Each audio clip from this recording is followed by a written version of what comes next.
ملا نہیں، میری ذمہ داری اللہ نے لگائی ہے، میں اللہ کے اس گھر کا نوکر ہوں، میری ذمہ داری میں یہ بات شامل ہے کہ جس بات سے مسلمانوں کو نقصان ہوتا ہے اس بات کو بتایا جائے، احساس دلایا جائے۔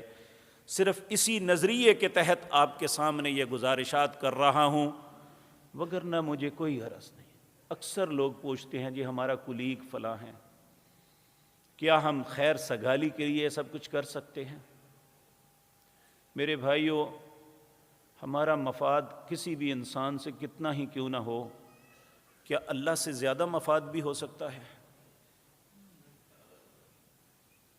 کیا اللہ کے بغیر ہم کچھ ہیں؟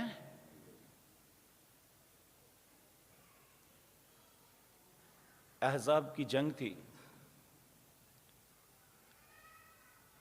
ہر طرف موت کے سناٹے تھے،